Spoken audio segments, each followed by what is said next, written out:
Hello, everyone, and welcome back to part 2 of this amazing podcast where we're talking with Sergeant Major Bejarano, guys. I'm sorry. I'm Hispanic. I'm even fucking up the Hispanics' name. So, like, what the fuck? Guys. Last episode, he was killing me because he kept saying side sweater hops. Side sweater hop. And I'm like, I thought it was side straddle. Yeah. Isn't it side straddle? Side sweater hops. Because I said straddle and he said sweater. Side sweater hops. No, it's side straddle hops. Whatever. It's a Puerto Rican. My Puerto Rican peeps will be able to identify. There's not that many of them, but hey, I know there's some Puerto Rican people. Drop a comment if you're Hispanic, if you're from Puerto Rico, guys. Like always, guys, I'm joined with my co-host, Barry Bull. What's up, Barry? Oh my gosh. What an amazing day. We have a Sergeant Major on here. He has already read me my rights. Twice. He's like, you're getting NJP'd, you know. And I got a couple of rapid fire questions for you, Sergeant Major. Number one, and these are serious questions, so I really want to emphasize the seriousness of the situation. Number one, are your initials NJP? No, they're not. Do you shower in the tears of junior Marines? God, no, I don't. Should we or should we not allow hands in the pockets? Listen, ask me what is one thing that I do now as a civilian that I didn't do when I was wearing the uniform. I walk around my office in my hands in my pockets all day. I love it. Knife hands. Should we allow walking and talking on cell phones? No. Should Marines be allowed to walk in the grass? I used to get my ass chewed in North Carolina for walking in the grass. I'm in the field. Nothing but grass. We PT on the grass. Yes. We PT on the grass, but don't walk on it. I get it. Okay, awesome. Now that you're retired, are you going to smoke weed? No, not my cup of tea. Me and my buddy Jack and Crown, we like to party. Nice. Professionally, like adults, but yes. Do you hate lieutenants? I don't hate lieutenants. I think they're funny, but I don't hate lieutenants. What's funny about them? They're goofy. True story. I had a lieutenant writing her first fitness report. Gave her sergeants all Fs, straight down the fitness report. And she said, based on her experience, this was the best sergeant. Hoorah, ma'am, wherever you're at. She's probably lieutenant colonel somewhere. But you have right no now. experience. So, you know. Based on her experience. Should we be allowed to wear white socks and camis? Yeah. Yes. Wow. Yes. Okay. Depending on where you're at. Okay. Interesting. All right. Where would you find the keys to a 7-ton? It's in the glove box of the Humvee. That's a typical motor T answer. You could tell he was a motor T. What is a motard? A motard. And there's so many definitions nowadays, right? A motard, when I was coming up, was a Marine that walked around with a nice motivated high and tight, wore his core frames with civilian attire. In civilian attire, wow. And had a nice gig line with his proper civvies. What we used to call them? The Jacksonville, the Geiger Tigers, yes. Oh, that's classic. Okay. What or who is the green weenie? Oof, the green weenie. The green weenie is the machine, right? I think if you stay in the Marine Corps long enough, the green weenie is going to get you. Sooner or later, it'll get you. But is it true that the green weenie is like the Kraken? It's like only the sergeant major has control of the green weenie. That's not true. No, it's not true. We get given the green weenie harder than anybody sometimes. Yes. And then in turn, I do believe that. We are numb to the effects. Thank you. Because the weenie is going to be back in the back. Really? You know, the back door. You know what I mean? Okay. All right. Would you rather get NJP'd or hazed as a punishment? Hazed. I love it. Yes. I love it. Those are perfect answers. Yeah, those are definitely perfect answers. And I think, I'm guessing it has to be hard, specifically as a leader, because sometimes I feel the same way. I'm like, man, you know what? I'll rather take a good hazing over paperwork or getting NJP'd because maybe the result is the same. Like, you learn your lesson the same way. But as a leader that's in that position, you're mandated to report if you see or hear any of those things. So, as a sergeant major, I can believe it's like, man, this is stupid. I would just rather you guys two just went to the fucking, to the tree line and just solved this shit. But then now here I am. Does having a combat action ribbon make you a better leader? And with in a 285 PFT, right? No, absolutely not. I wonder what the ratio is. Like, when you last left your unit,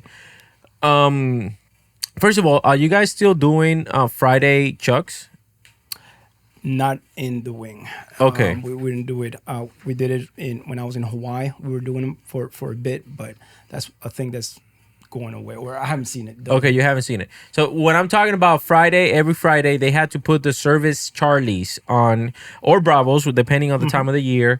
And based on that interaction that you had with your Marines every single time that you saw them in Charlies or whatever, the ratio of like combat action ribbons, they've gone down like severely. Yeah. So now you probably see a bunch of sergeant majors with 2 or 3 rows. Have you seen that of awards? Yes. It's just the time of the moment where we're at, in the nation's call. Some of us happen to go on a combat deployment, not a UDP, 2 different things. And a lot went on a combat deployment. We're not exposed to immediate danger or whatever. But I just don't think, having a combat action makes you a better leader. I think, as a matter of fact, it probably makes you a better mentor. You could now, talk to your Marines about, what we did when we were in country during combat and all that, and could be a using tool to get these guys re-energized to re-enlist, but also mentor your commanders, because we talk about a lot of the enlisted Marines, and some of these officers need some mentorship. And I think, where we go wrong is we get stuck in this, systemic thing, and we don't advise those things. But sometimes you got to get them under control. But then I get pissed off because every time we have an amazing enlisted Marine, what do? Yeah. You should be an officer. Yes. That's what you should do. And then what happens? They become an officer, and then the officers sit back and cry about the staff NCO Corps. And it's like, dude, you're out here freaking cherry picking my guys every time I turn around. Correct. You pull in little Johnny, you'd be a great second lieutenant. Pull you in there, Kevin. We'll tell it's like, come on, man. What is this? You know what? I think that is a very good subject of conversation to start, because I don't think we talk about enough in the podcast about the enlisted to officer relationship. Yeah. So, and specifically, you know why? Because I obviously I know, because I had that relationship, but where do you feel that relationship should start? Is it at the staff NCO level, or do you feel that it should start even at the NCO level? It's a good question. I feel like it needs to start at sergeant level, NCO level, right? Sergeant? Yeah, but specifically, I think where it needs to callous, better is at that staff sergeant. If there's not a staff sergeant, the gunny, right? But I think it's huge for that first staff NCO in the line of communication to properly mentor that lieutenant. If we don't, and if we just tell the lieutenant to go shut up and cuddle and sit in a corner, when that lieutenant is a lieutenant colonel, don't cry and complain that we micromanage, right? Because we set them up for failure. Yeah. So how does proper mentorship look from a staff sergeant to a lieutenant? Well, I mean, number one, you should just treat each other like, with respect. Everybody brings something to the table. I get it, they're lieutenants, and people are gonna, whatever, bust chops in the comments, and we do that because that's part of military life. One thing that a junior enlisted Marine does not understand is, who is my master? They don't understand it. you're just playing whack-a-mole. I'm junior to everybody, right? So he told me what to do. He told me what to do. She told me I'm going to do this. Oh no, I got to do that. We don't know who we're answering to, right? And I'll never forget we put together a little panel. These commanders, they were company grade officers, so captains and below, okay? And their number one thing was they wanted Marines to understand what their intent was, because why would you want somebody, and intent for everybody out there is just a big military word to kind of just, this is the CO, the commanding officers, like big blue arrow, 50,000 foot perspective. This is where I'm trying to lead this company. And if everybody down to the lowest level understood that, right? Hey, I'm the commander, I'm steering this ship, right? Sometimes I think what I've seen is junior officers, company grade officers, they don't want to overstep that staff NCO line to the point where the PFC don't even know who you are. Correct. Yes. You know? Yeah, I mean, those lieutenants, they also got to teach them, the MO. They got to know what the Marines are doing. Right. Because it's easy to go and say, hey, I'm the officer in charge. I'm the OIC. I don't know what's going on here in my S4, my supply shop, but I know I'm supposed to sign this, right? They need to understand the grind. One thing that I was taught, and I took this, from one of my staff NCOs is, that lieutenant, take them down to your motor T shop, take them down to whatever, and have them change out a tire. Have them feel that pain of what it takes to do that. So when next time on a Friday when you ask, you have your company, you want them to do X, Y, and Z, you understand that takes time or what it takes. So you got to teach them, the process, the ropes on what the MOS is. It'll make them a better, OIC, and it'll save your ass. Yeah. One thing for everybody. Yes, you have OICs and they have a college education and they're there to write and do all the write-ups for their meritorious promotion. But they don't know what they're writing. I need staff NCOs. We need staff NCOs to provide the meat and potatoes of that write-up for that lieutenant. All right. I can't even tell you how many hours at night, family time, I'm there putting things together after work, right? Because it's got to get done. We're missing that mark on that, on taking care of our Marines. And I'll tell you one thing that I used to see all the time, and you brought up an amazing point. On top of, to piggyback on what the Sergeant Major said. The caveat. Well, we need to think of what is your favorite, and we'll get to it at the end, Sergeant Major word. Was it stinking, freaking, daggone? Did you ever say daggone? No. But to piggyback on what you said, as far as showing those officers what is all entailed in that task. Yes. One thing that used to piss me off is we're going to the field on a Monday, and I'd be like, "So are we all going to come in and stand gear watch with all the junior enlisted Marines? Because that's what they got to do over the weekend." You want to, sir, I know you want to go to the field. You're gung ho, right? And you want to launch first thing Monday morning. Well, this is what it's going to take. This is what you're causing, and it's starting on a Friday. Yes. It's starting on a Friday. And I'm not telling you not to do it, sir, but I want to give you all the context. This is what it's causing right now. People are down at the armory. They're down at the motor pool. They're losing their minds. Nobody's going home on Friday. You can count it, dog. And then you're going to have someone's putting together a watch schedule all weekend so that we can all go home and just hang out with our families and catch up on the episodes of Love is Blind on Netflix, and then show up first thing Monday morning and just go, "Where's my truck? Where's my driver?" Okay, so I want you to think about that, sir. And then they'd sit there and go, "Damn, I didn't realize that. Is that real?" I said, "We could run a little experiment if you want." But yeah, it is real. Yeah. Okay, so where do you feel that officers have the most friction with staff NCOs? That's a broad question. Give me more specific. Do you feel that the relationship? Do you feel that? I mean, I don't know. If a staff NCO and an officer is gonna argue, when's it gonna happen? Yeah, I guess. When staff ends, I think they're gonna argue when the staff NCO doesn't get his way. Woo! Example: hey, I told the Marines we're gonna do X, Y, and Z. OIC says, "Hey, Staff Sergeant Gunny, I get you, but I think we're done for the day or whatever. I would like to send the Marines home. I think when there's that clash of Who's in charge? I think that's when, they're more likely to bump heads. But you gotta communicate, right? Correct. And this is what I used to train the junior staff NCOs. Hey, brother. Hey, sister. Mm-hmm. Did you communicate that to the OIC, the platoon commander, the company commander? Because no, you didn't, right? I didn't get my way. He touched on it. That's triggering because a lot of guys and gals don't understand. They don't know how to provide advice. They go in the office. We got to do this, sir. Oh, yeah. No, we don't. Staff sergeant, we have 4 other options. Mm-hmm. And now the CO doesn't listen to me. So when I was a first sergeant major, I go, okay, walk me through how you provided this advice. Staff sergeant's not getting his way. This lieutenant doesn't listen to me, or there's this power struggle. Eventually, that lieutenant is going to stop going to you. They're going to start going to the battalion XO, or the op. They're not going to go to the XO, but they're going to go to the whoever, another officer. It ain't going to be you.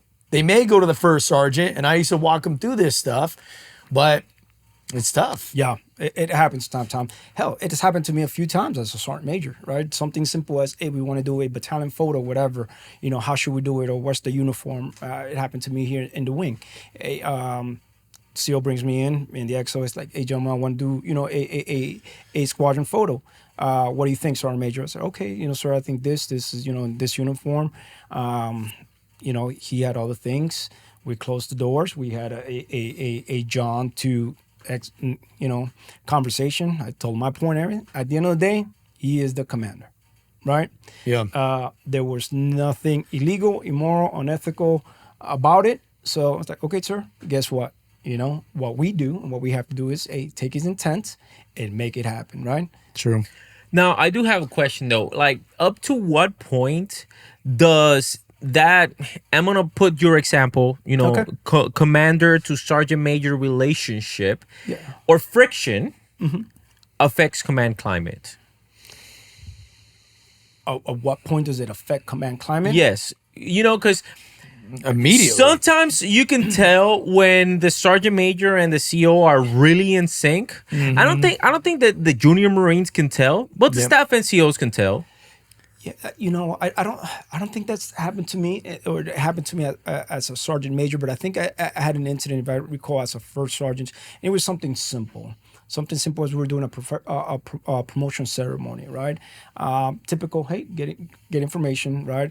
Marines to be promoted, march in. The company commander wanted, like, no. We're going to do it like this. And I already had briefed everybody, right? I already had briefed everybody.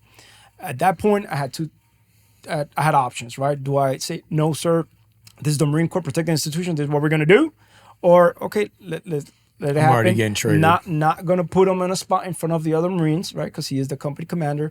And then, we have a conversation afterwards. And I explained to him, he's a Lieutenant Colonel Select right now. We're great friends. But I had explained to him that he put me in a bad situation in front of the Marines. Now the Marines are going to play mommy and daddy game because they see that the company commander and the company first sergeants are not seeing. Okay. You know what I'm saying? But I think, and it's good that you're mentioning that, because those are the small little things that people pay attention to. Like, people think it's like this broad, like super big macro thing, and it's really not. It's small things like that. Lance Corporal Johnny is looking. Yeah. They're looking. Yeah, I mean, a lot of times when there is that friction, the morale will be affected immediately. Yes. Because, you're the senior enlisted Marine for a reason. You are responsible for all enlisted matters. And those devil dogs are looking at you. Yes. They don't look at Lieutenant Colonel Snugglenuts like they're the ones that came up in the barracks, drinking 30 racks, taping Marines in between 2 mattresses and throwing them off the second deck. That was him, not me. I never did that. He said that off camera, guys. I'm kidding. I'm lying. I'm joking. But it's immediate. Why? Because as a sergeant major, you can see how this is going to go down. Sir, I'm trying to tell you, this is not going to be received well. And you got to go out there and ride it together. Yes. And What you about don't want this? to. You don't want to, though. What about this, no. though? What about this? And this is one of my most triggering things that I freaking hate. Yeah. Commander goes out there, says, Marines, y'all doing a great job. Thank you so much for the support, blah, blah, blah, whatever. Yeah. Sergeant Major rolls around, is like, Staff NCO, stay behind. You mother. You're fucked up. You're fucked up. You're fucked up. This is what we're doing. And it was completely. I remember with the best feeling where was when I was a junior Marine of like my commander telling me how great I was doing. Yeah. And then when I picked up Staff Sergeant and I realized that it was all a fucking facade and it was all fake. Because in reality, like, even though it's not my fault, you're getting blamed as a staff sergeant. Good cop, bad cop. I've knew guys who did that, dude. But have you? Is that a thing? I've seen it. I've seen it. I've actually been in the receiving end. You know, we've had, you know, promotion. We have a battalion, whatever. You know, we're first sergeants. You know, CO talks, a battalion commander, everybody dismissed. Sergeant major, first sergeants, and takes it off to the freaking corner. Why is your devil dog this? Why is your Marine don't have this? You are this. Hell, I had a sergeant major. He's retired right now, and everybody, if you're watching this and you know him, we were in Okinawa together. He had hot garbage first sergeant of the week. If you were the company with the most incidents in Okinawa, you remember Okinawa was everything skylighted, right? You were the hot garbage first sergeants. And I wore the hat a few times because, you know, my Marines were just little hounds, right? There was an actual hat, though, was no, there? No. Okay. But it was amongst us, right? So, you know, was the emails being exchanged with this? No, he knew better, I guess. But what I'm sure saying, he did. Yeah, I'm sure he fucking did. What I'm saying is, like, this is a sergeant major to his first sergeants. I mean, he probably thought he was cute, right? Yeah, or funny. Could we have done better? Could we have, you know, and this is a whole different topic, you know, say something to him? Possibly, right? But it goes back to, it happens. It happens. I don't like doing that. I used to pull the staff NCOs aside and just tell them, hey, don't forget about, you know, upcoming agendas. Packages are due, awards or some of this. Have a great weekend and whatever. You know, we'll move on.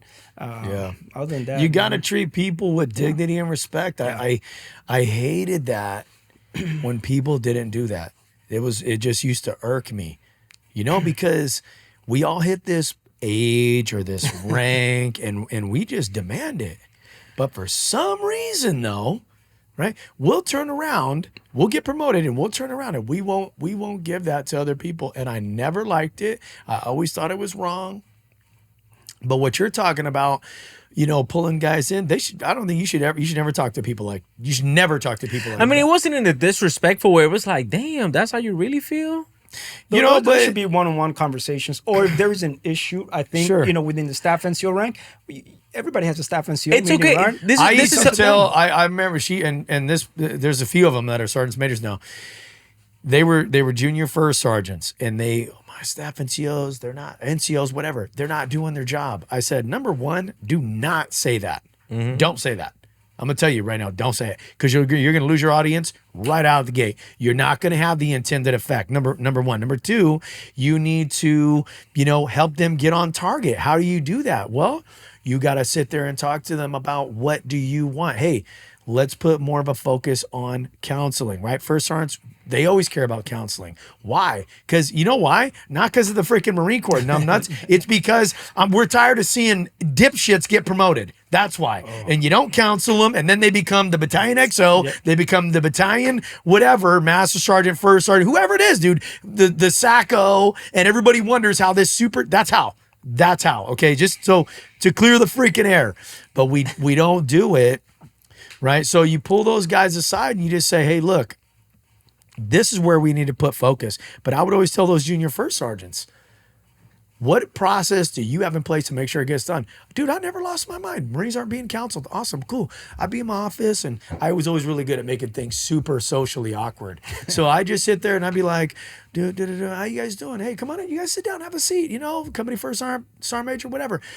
Okay, I'm gonna take my ID card out. Hey, what's up? Hey, guys, real quick, I just wanted to Bravo battery. I need your mentorship jackets on my couch in 2 weeks, okay?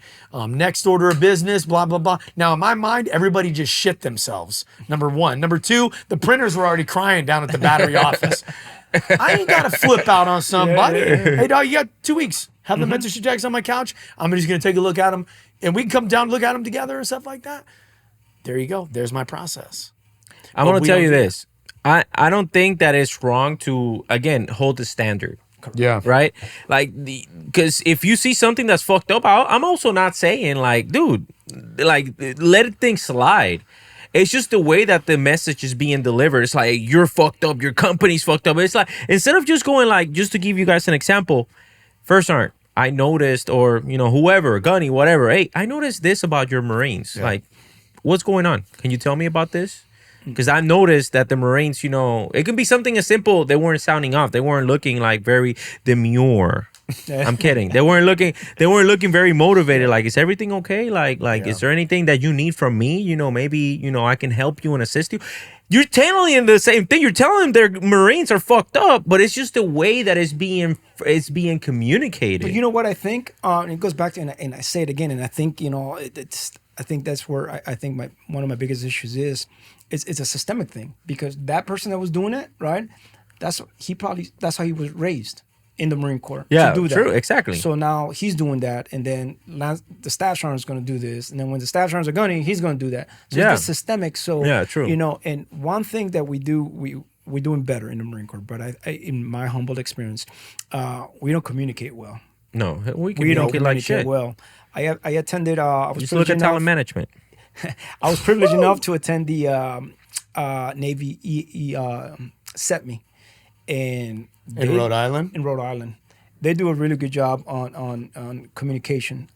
We don't. We really don't. It's a systemic thing, right? Yeah. How do we fix this? We got to change our mind. Well, but it's just, and I've seen it in there, and there's a lot of people that are still going back to the subculture that is 89, 99s. Yes. And you go to these events, man, and I just honestly, I don't care who you are, man. You make me sick. You go to these events and you're up the MEF Sergeant Major's ass. Like, if that guy stops short, you're gonna taste what he had for breakfast that morning. And it's like, bro, it's like, dog, go say hey, go say good morning, and I chop it up with guys that I know. Mm-hmm. Or maybe guys I've heard of you. Hey, I'm gonna go meet this guy. I'm not gonna sit there, and I've seen it time and time and time again, and they want to be in this guy's cargo pocket, and I'm like, man, this guy's over here politicking. And what we do when is, like, to your point on communication, those are the people that are fabulous at communicating to higher. Yes. It's never to lower. Oh, to lower, it's always shut up and color, shut up and do it. I don't care. It doesn't matter. And don't get me wrong, it's the military. It's a dichotomous organization. You're gonna have those times. Correct. I get it. Yeah. But if it's all the time, I think that's a problem. But we go to higher. It's, oh my gosh, sir, ma'am, I made you this spreadsheet. I put this brief together. I did this PowerPoint, and look at this, and everything's so good. And oh yeah, let me see how you're doing. It's like, come on, man. You ain't there for the CO like that. You're not. You are not. You're there to provide counsel, sage counsel, and candor. Yes. Candor means, hey, motherfucker, sometimes you're going to have some stuff like that.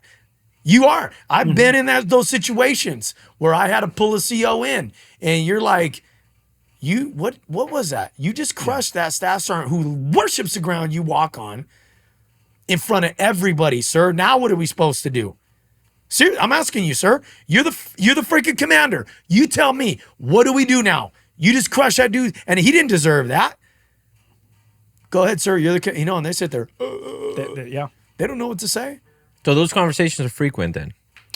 Oh, I've had some conversations behind closed doors, but once the door opens, right? We're lockstep.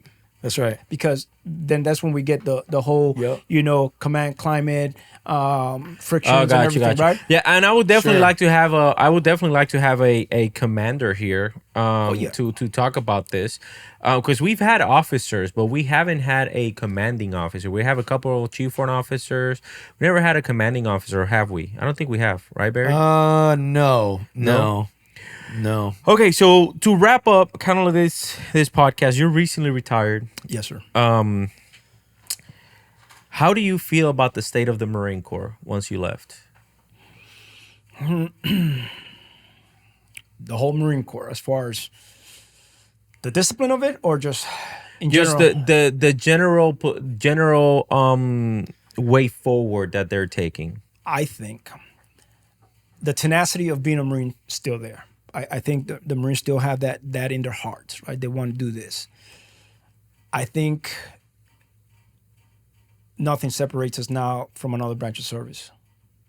as far as the discipline part of it, right?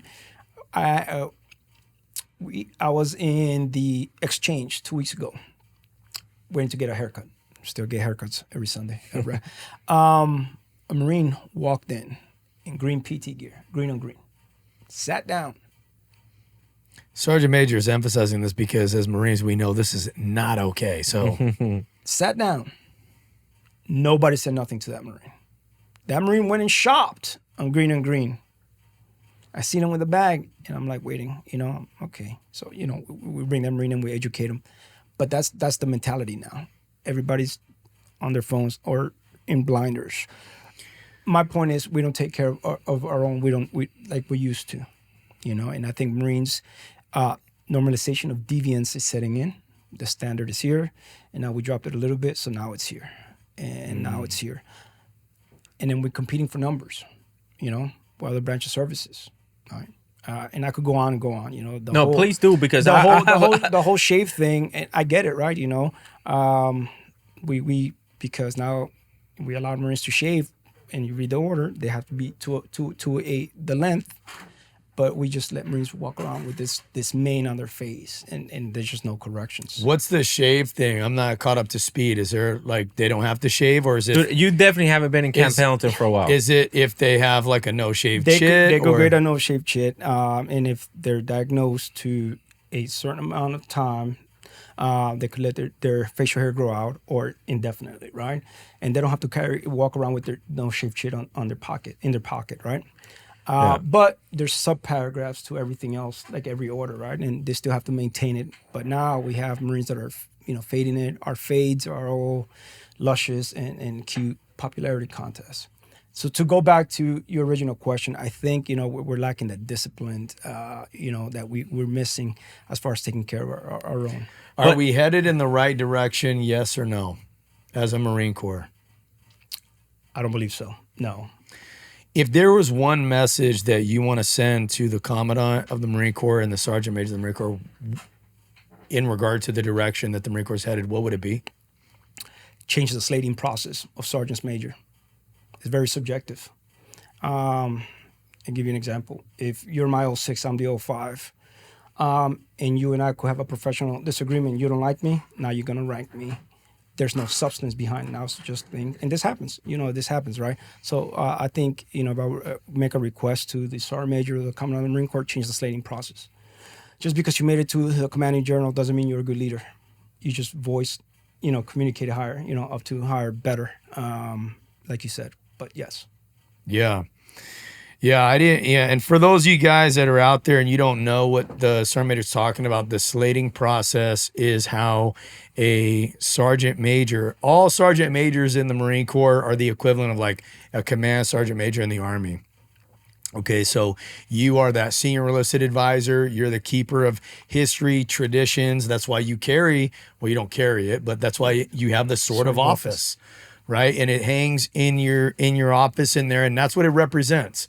And it's a very big deal, and it's something that I still hold very near and dear to my heart, because when we lose that, we lose the fabric of what a Marine is. And I always used to say that you can't touch it, taste it, or smell it, but you know it when you see it, and you know it when you hear it. Now, some of you guys get your minds in the gutter, and I know you're thinking to yourself, well, I was at the Purple Church back in the days, and there's a couple of times I touch it. You know what I'm saying? And that's what a Marine is, and that's why we're different. It is a calling.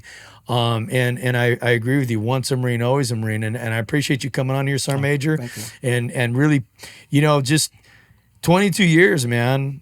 That's a long time, and I just want to say thank you for that.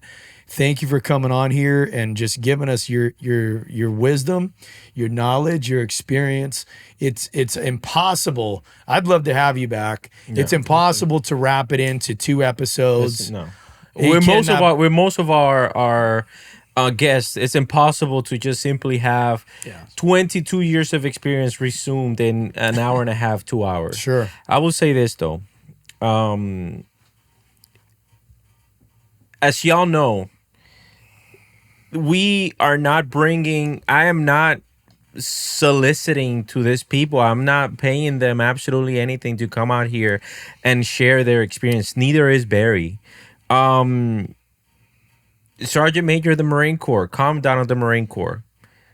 You have your peers essentially telling you that the messages that are being sent out there right now, while I don't completely agree that I think we are heading kind of like in the general direction, which could be positive or could be negative. The Marines ain't dumb. Sure. The Marines are not like when I was a PFC and Lance Corporal that would just blindly follow or just simply take things as face value. Our things are going on right now in our country, specifically within this institution. I can tell you, if I was going to say, a recommendation for the Commandant of the Sergeant of the Marine Corps, it would be, because I feel bad for them in some ways. They only know what their leaders tell them, and those guys are kissing their butt every second of the day. Everything is just crimson and clover. It's never been better, sir. Sergeant Major, oh my gosh, take a picture with me. My recommendation, Carlos, I love you. I never speak bad on your name. You are 10 times the Marine I ever was, but I'm going to just spend more time on social media. Have a social media person that brings...